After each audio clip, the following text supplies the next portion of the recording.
Hello everyone, hope you all are doing good. మీరు ఎప్పటి నుంచో ఎంతగానో ఎదురు చూస్తున్న క్లాస్ రానే వచ్చేసింది. అది cheat codes class. So cheat codes అనేది ఏంటి అంటే కేవలం a game played by luck. అదృష్టం ఆడే ఆట.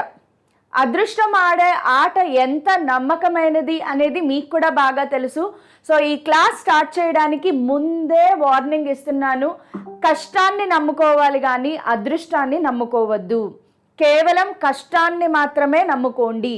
మీరు ఇంతవరకు ఏదైతే ప్రాక్టీస్ చేశారో, ఏదైతే హార్డ్ వర్క్ చేశారో దాన్ని నమ్ముకోండి కానీ చీట్ కోడ్స్ని నమ్ముకోవద్దు. మరి ఈ క్లాస్ ఎందుకు చేస్తున్నారు మేడం? అలాంటప్పుడు ఎందుకు చేస్తున్నాను అంటే అవకాశం ఉన్నప్పుడు వాడుకోవాలి కదా.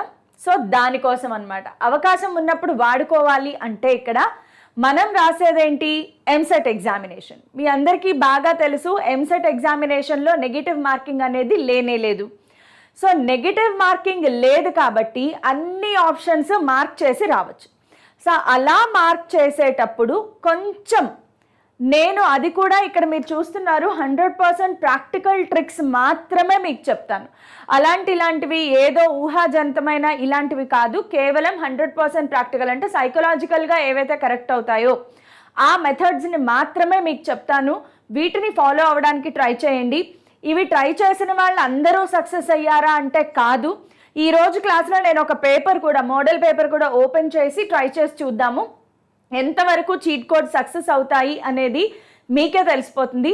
So welcome to Vedantu Telugu channel. This is your master teacher Ramadevi.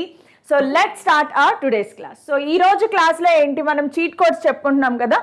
So first of all గుర్తుపెట్టుకోండి, నెవర్ ఫాలో సీక్వెన్స్. సీక్వెన్స్ అంటే ఫస్ట్ ఓపెన్ చేయగానే నీకు ఏ క్వశ్చన్ వచ్చింది, first question, second question, third question వరుసగా చదువుకుంటూ ఎప్పుడూ వెళ్ళొద్దు. ఫస్ట్ అండ్ ఫార్మోస్ట్ థింగ్, ఇది సైకలాజికల్గా చాలా ప్రూవ్డ్. ఖచ్చితంగా మీకు పేపర్ క్వశ్చన్ బై క్వశ్చనే ఓపెన్ అవుతుంది. సో క్వశ్చన్ బై క్వశ్చన్ చూసుకుంటూ వెళ్ళేటప్పుడు ర్యాండమ్గా చూడండి. యూజువల్గా సైకాలజీ ప్రకారం ఎగ్జామినర్స్ ఏం చేస్తారంటే పేపర్ సెట్టింగ్ ఉంటుంది కదా. సో పేపర్ సెట్టర్స్ ఏంటంటే స్టూడెంట్ సైకాలజీ మీద కాన్సన్ట్రేట్ చేస్తారు.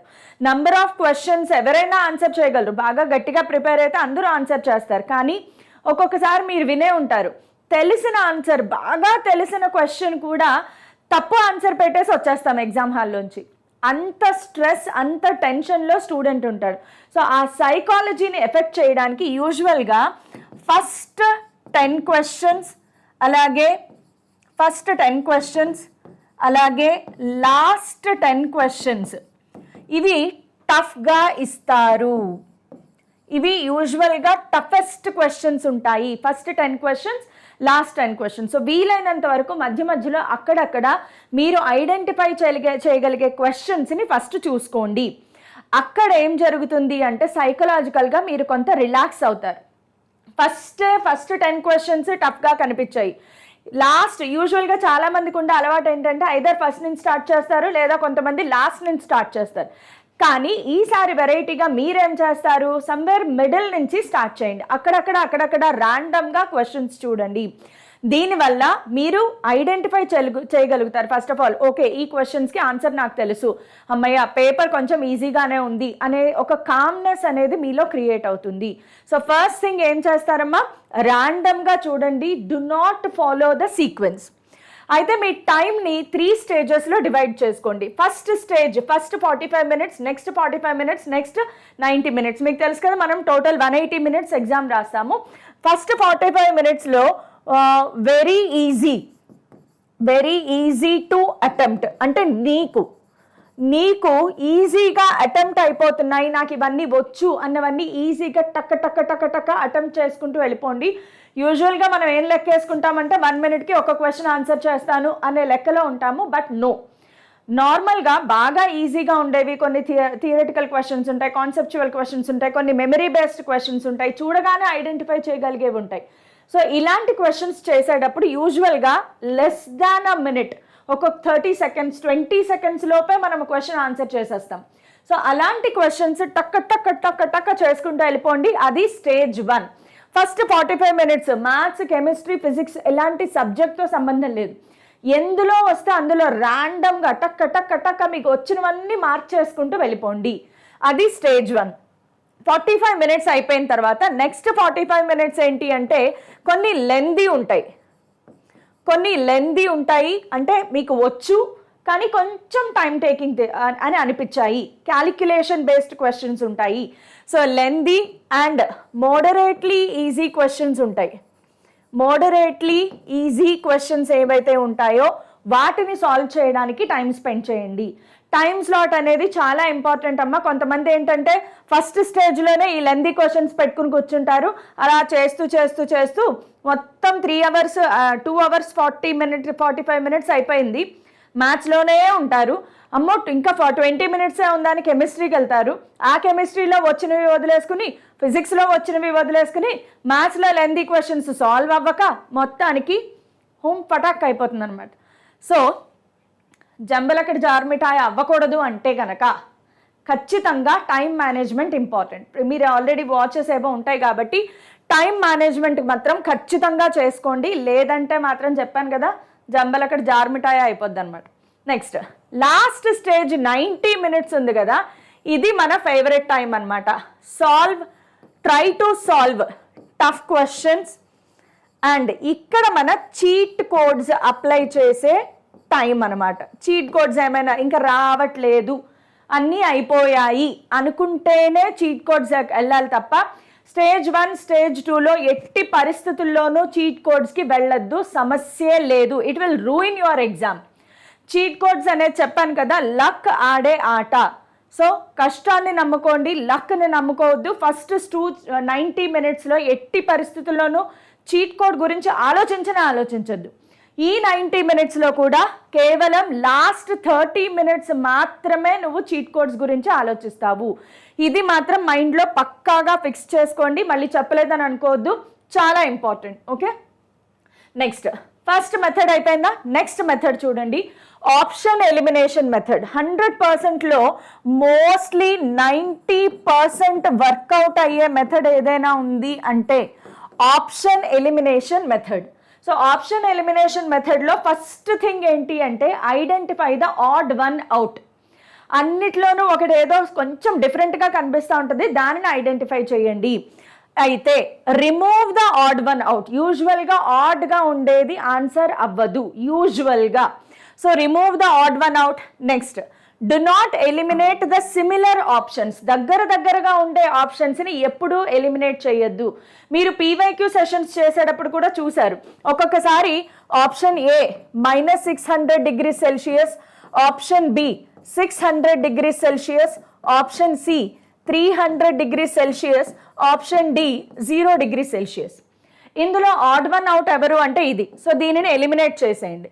ఇప్పుడు మన ఆన్సర్ ఏ ఇద్దరి మధ్యలో ఉంటుంది అంటే either A or B. So సిని కూడా ఎలిమినేట్ చేయొచ్చు. సో ఇప్పుడు ఈ లక్ ఆడే ఆటలో మనం చెప్పలేము ఏ కరెక్ట్ అవుతుందా సి కరెక్ట్ అవుతుందా అనేది. యూజువల్గా ఉన్న సిమిలర్ ఆప్షన్స్లో చిన్న వాల్యూకి వెళ్ళడానికి ఇష్టపడండి. అంటే -600 degrees Celsius కరెక్ట్ అయ్యే ఛాన్సెస్ ఎక్కువ ఉన్నాయి. ఓకే, ఇది కేవలం గ్యాంబ్లింగ్ లాంటిది మాత్రమే. సో గుర్తుపెట్టుకోండి, అంచనా ప్రకారం మనం వేస్తాం.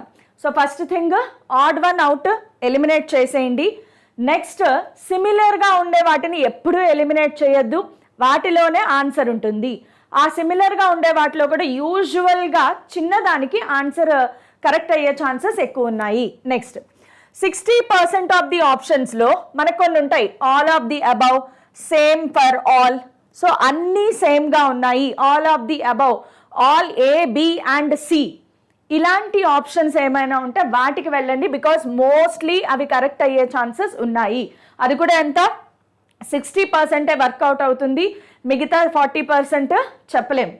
Next according to research mostly B option కానీ సి ఆప్షన్ కానీ కరెక్ట్ అయ్యే ఛాన్సెస్ అయితే ఉన్నాయి. So mostly B or C ఆప్షన్కి వెళ్ళొచ్చు మనకేం తెలియట్లేదు అన్నప్పుడు. Next choose the lengthiest answer. ఉన్న ఆప్షన్స్లో which of the following is correct incorrect వస్తాయి కదా. సో ఉన్న ఆప్షన్స్లో లెందియెస్ట్ ఆన్సర్ ఏదైనా ఉంటే అది మోస్ట్లీ కరెక్ట్ అవుతుంది కాబట్టి చూస్ the lengthiest answer. Next assertion reason type క్వశ్చన్స్కి వచ్చేటప్పటికి అసర్షన్ రీజన్ టైప్లో 70% ఆప్షన్ ఏనే కరెక్ట్ అవుతుంది. సో మిగతా 30% ఎక్కడో రేర్గా డి అవుతుంది. సో ఇక్కడ మీరు ఏంటంటే మీ గట్ ఫీలింగ్ని వాడాలి. సో ఏ డీలో ఏది కరెక్ట్ అయ్యే ఛాన్స్ ఉంది, కొంచెం మనకి ఏమైనా సబ్జెక్ట్ నాలెడ్జ్ వాడగలిగే కేపబిలిటీ ఉంటే వాడి చూడండి, బాగుంటుంది. ఓకే, సో ఇది ఇలా కాకుండా ఇంకొక అనాలిసిస్ ఏంటి అంటే let us make an analysis ప్రకారం మనకి ABCD ఆప్షన్స్ ఉంటాయి, రైట్? ABCD ఆప్షన్స్లో A 40 bits, B 40 bits, C 40 bits, D 40 bits అనుకుందాం. నేను ప్రీవియస్ ఇయర్స్ రీసెర్చ్ చేసినప్పుడు కూడా దగ్గరగా అలాగే ఉన్నాయి. A 43, ఇది 39, 42 అలా అప్రాక్సిమేట్గా 40 ఉన్నాయి. సో అప్రాక్సిమేట్గా 40 ఉన్నప్పుడు after you finish your exam అంటే నువ్వు కష్టపడి నువ్వు ఆన్సర్లు చేసి ప్రాబ్లమ్స్ చేసి ఆన్సర్లు కొన్ని పెడతావు కదా, సో అవన్నీ పక్కకి వెళ్ళిపోతాయి కదా, వాటిని ఒకసారి అనాలిసిస్ చేయండి. నువ్వు రాసిన ఎగ్జామ్లో ఎక్కువగా బీలు ఆల్రెడీ పెట్టేశావు, అలాగే ఎక్కువగా డి ఆప్షన్స్ కూడా వచ్చేసాయి. Then go for A and C. So ఇదంతా కూడా ఆ రోజు జరిగిన ఎగ్జామ్లో నీకు వచ్చిన ఆన్సర్స్ మీద డిపెండ్ అవుతుంది. అలా కూడా వెళ్ళొచ్చు. Most of the answers BCA అయిపోయాయి, ఎక్కువగా BCA అయిపోయాయి. C ఎక్కువగా రాలేదు. ఆ రోజు నువ్వు రాసిన ఎగ్జామ్లో C నీకు ఎక్కువగా ఆన్సర్లు రాలేదు. సో మిగతా ఆప్షన్స్ అన్నీ C మార్క్ చేసుకుంటూ వెళ్ళిపోవచ్చు. లేదు A, B and C ఎక్కువగా వచ్చేసాయి, D చాలా తక్కువగా వచ్చింది, సో D ఆప్షన్లు పెట్టుకుంటూ వెళ్ళొచ్చు. సో ఆ రోజు ఎగ్జామ్ రాసిన దాన్ని బట్టి కూడా ట్రై చేయొచ్చు. అయితే ఇప్పుడు నేనేం చేస్తానంటే ఒక ఎగ్జాంపుల్ పేపర్ ఒకసారి ఓపెన్ చేసి చూద్దాము, అది ఎంతవరకు వర్కౌట్ అవుతుంది అనేది కూడా ఒకసారి చూద్దాం. సో ఎగ్జాంపుల్ పేపర్ నేను ఇక్కడ ఒకటి ఓపెన్ చేసి పెట్టాను. సో ఇదేంటంటే August 19 షిఫ్ట్ 1 2021 మీరు ఇక్కడ చూస్తున్నారు 2021 పేపర్ ఇది. సో ఈ పేపర్లో మనము అప్లై చేసి చూద్దాము, మీరే చూస్తారు చీట్ కోడ్స్ ఎంతవరకు వర్కౌట్ అవుతాయి అవ్వవు అనేది. సో మ్యాథ్స్లో కొన్ని, ఫిజిక్స్లో కొన్ని చూసుకుంటూ వెళ్దాం. ఫస్ట్ ఆఫ్ ఆల్ వీటన్నిటినీ చూస్తే ఈ రెండు కూడా ఆడ్ వన్ అవుట్, ఈ రెండు సిమిలర్లో కనిపిస్తున్నాయి. సో ఖచ్చితంగా ఆన్సర్ ఈ రెండిటి మధ్యలోనే ఉంటుంది. ఈ రెండిట్లో కూడా చిన్న నంబర్కి వెళ్ళమని చెప్పాను. -1 ఉంది చూసారా, +1 -1 అంటే ఇది చిన్నది కాబట్టి ఇది కరెక్ట్ ఆన్సర్ అయింది. సో ఇక్కడ చీట్ కోడ్ వర్కౌట్ అయ్యింది. ఓకే, ఇక్కడ చీట్ కోడ్ అనేది వర్కౌట్ అయ్యింది. నెక్స్ట్ ఇంకో క్వశ్చన్ చూడండి. ఇంకో క్వశ్చన్లో కూడా చూడండి, వీటన్నిటిలోనే ఇది ఆడ్ వన్ అవుట్, ఇది ఆడ్ వన్ అవుట్ కాబట్టి దీన్ని పక్కన పెట్టేసేయండి. నెక్స్ట్ ఈ రెండు కొంచెం సిమిలర్గా ఉన్నాయి కదా, దీంతో కంపేర్ చేస్తే ఈ రెండు సిమిలర్గా ఉన్నాయి. అయితే ఇక్కడ చీట్ కోడ్ వర్కౌట్ అవ్వలేదు, ఇది పెద్ద నెంబర్, ఇది చిన్న నెంబర్, ఇదే కరెక్ట్ అయింది. సో ఇలాంటివి జరుగుతూ ఉంటాయి కాబట్టి గుండె నిబ్రం చేసుకోవాలి మనము, తప్పదు. సో ఇక్కడ సిమిలర్గా ఉన్నవి ఈ రెండిట్లోనూ కూడా ఎక్స్ కరెక్ట్ అయింది. సో చూద్దాము ఇంకా ఏమైనా కరెక్ట్ అవుతాయా అవ్వవా అనేది. ఓకే, సో ఇలాగా ఏదో ఒక క్వశ్చన్ సెలెక్ట్ చేసుకుందాము. సో ఈ క్వశ్చన్ సెలెక్ట్ చేసుకుంటే దీనికి cheat codes maths anyways. So ఇందులో చూడండి ఆడ్ వన్ అవుట్లో యూజువల్గా 0 ఆడ్ వన్ అవుట్ అయిపోయింది. సో మిగతా 3 కూడా సిమిలర్గానే ఉన్నాయి కాబట్టి ఇలాంటి చోట చీట్ కోడ్స్ అప్లై చేయడం కష్టమవుతుంది. Assertion reason, which of the following is correct, ఇలాంటి వాటిలో అప్లై చేయడానికైతే చాలా ఈజీగా ఉంటుంది. Okay, so let us see. ఇందులో కూడా చూడండి, ఇందులో సిమిలర్గా ఉన్నాయి, ఈ రెండు సిమిలర్గా ఉన్నాయి, ఈ రెండు వేరువేరుగా ఉన్నాయి. అంటే ఆన్సర్ 1 కానీ 4 కానీ అవుతుంది. ఆన్సర్ 1 కానీ 4 కానీ అవుతుంది కాబట్టి మన ఎస్టిమేషన్ ప్రకారం చిన్నదానికి వెళ్తాము, మైనస్ ఉన్నదానికి. సో ఇది కరెక్ట్ అయింది. సో ప్రాబబిలిటీ చూస్తే మన చీట్ కోడ్స్ అయితే కొంచెం వర్కౌట్ అవుతున్నాయి అని అనుకోవచ్చు. ఓకే, సో నెక్స్ట్ ఫిజిక్స్లోకి వెళ్ళి చూద్దాము, వేరే సబ్జెక్ట్లోకి వెళ్దాము. ఇలాంటిదే మ్యాథ్స్ కొన్ని వేసాం కదా అజంప్షన్స్, ఫిజిక్స్కి ఎలా అప్లై అవుతుంది చూద్దాం. ఓకే, ఎక్కడున్నావమ్మా ఫిజిక్స్, 80 బిట్స్ వెళ్ళాలి పైకి. ఓకే, సో ఇందులో కూడా మీరు చూడొచ్చు ఆడ్ వన్ అవుట్ మీద వెళ్ళిపోవచ్చు అనమాట. ఆడ్ వన్ అవుట్, ఇది అవుట్ అయిపోతుంది, ఇది ఆడ్, మిగతా వాటికంటే ఆడ్గా ఉంది. నెక్స్ట్ వీటన్నిటిని కంపేర్ చేస్తే ఈ రెండు సిమిలర్గా ఉన్నాయి కదా, ఆల్మోస్ట్ ఈ రెండు సిమిలర్గా ఉన్నాయి. సో దీంట్లో చిన్న నెంబర్ ఇది, సో 4th బిట్ కరెక్ట్ అయిపోయింది. సో కొన్ని చోట్ల చీట్ కోడ్ వర్కౌట్ అవుతుంది, కొన్ని చోట్ల వర్కౌట్ అవ్వదు, జాగ్రత్తగా చూసుకోవాలి. ఓకే, సో అసర్షన్ రీజన్ ఏమైనా ఉన్నాయేమో చూస్తున్నాను నేను, సో దట్ మన చీట్ కోడ్స్ ఎలా అప్లై అవుతాయి అనేది చూడొచ్చు. ఇందులో కూడా మీరు చూస్తే కనుక ఇది చిన్న నెంబర్ చూడండి, సో దాని ప్రకారం మనం కరెక్షన్ చేసుకోవచ్చు. ఎక్కడైనా ఫిజిక్స్ కనిపిస్తుందా మీకు? ఓకే, ఒకసారి ఫిజిక్స్కి కూడా వెళ్ళిపోయి మన చీట్ కోడ్స్ ఎంతవరకు వర్కౌట్ అవుతున్నాయి అనేది ఫిజిక్స్లో కూడా చూసేద్దాం ఒకసారి. సో ఎన్నో క్వశ్చన్లో ఉన్నాం, ఇంకా 66లో ఉన్నాం. ఓకే, వచ్చేసాం ఫిజిక్స్లోకి. ఓకే, సో నెక్స్ట్ చూడండి, స్పీడ్, యాక్సలరేషన్, డిస్ప్లేస్మెంట్, డిస్టెన్స్. ఇందులో యాక్చువల్గా అయితే ఈ రెండు మనకి స్కేలార్స్, ఈ రెండు వెక్టార్స్. సో ఆన్సర్ ఈ రెండులో అయినా ఉండాలి, ఈ రెండులో అయినా ఉండాలి. సో ఇక్కడ కొంచెం కష్టం చీట్ కోడ్ అప్లై చేయడము. నెక్స్ట్ అసర్షన్ రీజన్ టైప్ చూద్దాం, అప్పుడు ఈజీగా అర్థమవుతుంది. ఇక్కడ కూడా చూడండి, ఇది ఆడ్ వన్ అవుట్ పక్కన పెట్టేయచ్చు. ఈ రెండు కదా సిమిలర్గా ఉన్నాయి, ఈ రెండు సిమిలర్గా ఉన్నాయి అంటే ఆన్సర్ ఈ రెండిటి మధ్యలోనే ఉంటుంది అనే ఒక ఎస్టిమేషన్ అయితే మనం వేసుకోవచ్చు. ఈ రెండిట్లో చిన్నది ఏది అంటే ఒకసారి మనం క్వశ్చన్ని చదివితే కూడా ఒక్కొక్కసారి అర్థమవుతుంది, ఏది చిన్నది సెలెక్ట్ చేసుకోవడానికి ఈజీగా ఉంటుంది అనమాట. ఓకే, సో మళ్ళీ వీటిలో చూస్తే దీంట్లో చూడండి, ఇందులో మ్యూ లోపల ఉంది, ఇందులో అసలు మ్యూ లేనే లేదు. దీంట్లో మ్యూ ఉంది, దీంట్లో మ్యూ ఉంది, అంటే ఇది ఆడ్ వన్ అవుట్ పోయింది ఆప్షన్ ఎలిమినేషన్లో.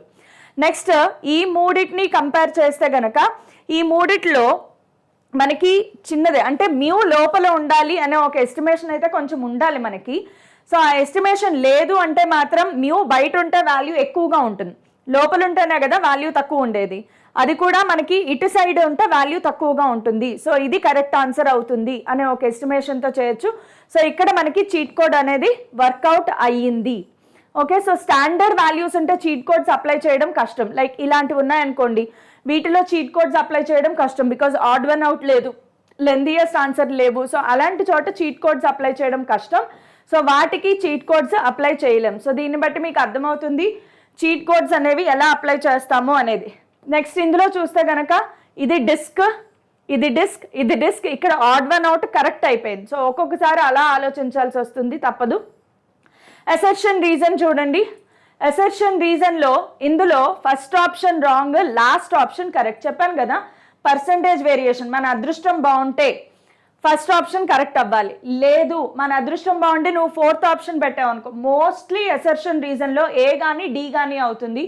ఆ రెండిట్లో ఏది పెట్టాలి అని అడగద్దు, బికాస్ చెప్పాను కదా it is a game played by luck, luck ఆడే ఆట. ఓకే, సో అలాగా మనకి అసర్షన్ రీజన్. ఇందులో చూడండి వాల్యూస్ అన్నీ ఉన్నాయి, అన్చేంజ్డ్ ఉంది, unchanged, remain same, same for all, all of the above, ఇలాంటివన్నీ కరెక్ట్ అవుతాయి కాబట్టి ఇక్కడ మన చీట్ కోడ్ వర్కౌట్ అయ్యింది. సో నెక్స్ట్ ఆడ్ వన్ అవుట్లో ఇది పోయింది కదా, బికాస్ 3.35, 3.35, 3.35 ఉన్నాయి, ఇది ఆడ్ వన్ అవుట్, కానీ ఇక్కడ ఆడ్ వన్ అవుట్ కరెక్ట్ అయ్యింది. ఇలా ఉంటుంది అనమాట. సో చీట్ కోడ్స్ అనేవి అసర్షన్ రీజన్కి, ఆల్ ఆఫ్ ది అబౌవ్ వీటికి ఎక్కువగా పెట్టచ్చు మనము. Okay, velocity is highest, velocity is lowest, diameter is largest, velocity is intermediate, lowest, ఇలాంటివన్నీ పోతాయి. యూజువల్గా highest, positive value highest, same for all, all of the above ఇలాంటివే కరెక్ట్ అవుతాయి కాబట్టి ఇక్కడ కూడా చీట్ కోడ్ ప్రకారం మీ ఆన్సర్ పెట్టచ్చు. ఓకే, సో ఇలాంటివి మీరు అప్లై చేసుకుంటూ ఉండండి. సో చూస్తున్నారు కదా మీరే చీట్ కోడ్స్ అనేవి ఎంతవరకు ఇక వర్కౌట్ అవుతున్నాయి అంటే 50-50 ఛాన్సెస్ మాత్రమే ఉంటాయి. బట్ ఎస్, మనకి ఎలాగూ రావట్లేదు అని అనుకున్నప్పుడు చీట్ కోడ్స్ అప్లై చేయొచ్చు. బికాజ్ మీరు కూడా చూసారు చీట్ కోడ్స్ అప్లై చేయడం ద్వారా మనం దాదాపు ఒక 10 to 12 క్వశ్చన్స్ నేను సాల్వ్ చేశాను. ఆ 10 to 12 క్వశ్చన్స్లో 5 to 6 క్వశ్చన్స్ మన చీట్ కోడ్స్ వర్కౌట్ అయ్యాయి. అంటే ఆల్మోస్ట్ 50-50 ఛాన్స్లో నీకు అసలు ఏమీ రాకపోయినా కరెక్ట్ అయ్యే ఛాన్సెస్ ఉన్నాయి కాబట్టి ఖచ్చితంగా చీట్ కోడ్స్ అనేవి వర్కౌట్ చేయొచ్చు. సో చీట్ కోడ్స్ అనేవి లాస్ట్ ఆప్షన్గానే పెట్టుకోండి. లాస్ట్ 20 minutesలో ఇంకా నాకేం మిగలలేదు, నేను అన్నీ సాల్వ్ చేసేసాను అనుకున్నప్పుడు మాత్రమే చీట్ కోడ్స్ అప్లై చేయండి. మళ్ళీ మళ్ళీ చెప్తున్నాను, కష్టాన్ని నమ్ముకోవాలి కానీ అదృష్టాన్ని నమ్ముకుని ఎగ్జామ్స్ రాయకూడదు. సో దీన్ని మనసులో పెట్టుకోండి. హార్డ్ వర్క్ చేయండి. చీట్ కోడ్స్ అనేవి లాస్ట్ మినిట్ అప్లికేషన్ కోసం మాత్రమే అని గుర్తుపెట్టుకోండి. ఇంకేమైనా డౌట్స్ ఏమైనా ఉంటే కనుక కింద కామెంట్స్లో రాయండి, నేను చెప్పడానికి ఆన్సర్ చేయడానికి ట్రై చేస్తాను. అయితే దీంట్లో పెద్దగా డౌట్స్ ఏమీ ఉండవు అనుకుంటున్నాను, because it is just by luck వెళ్తాం కాబట్టి. బట్ ఎస్, మెథడ్స్ అయితే అప్లై చేయొచ్చు, బికాస్ ఇవన్నీ సైకలాజికల్గా 100% ప్రాక్టికల్ మెథడ్స్ మాత్రమే నేను మీకు చెప్పాను. ఏదో ఊహించి అలా ఇలా అనుకుని మాత్రం మీకు ఏం చెప్పలేదు. 100% ప్రాక్టికల్ మెథడ్సే చెప్పాను కాబట్టి ఇవి వర్కౌట్ అవుతాయి. కొంచెం జాగ్రత్తగా అప్లై చేయండి అంతే. ఓకే, సో లైక్ చేయండి, షేర్ చేయండి, సబ్స్క్రైబ్ చేసుకోండి.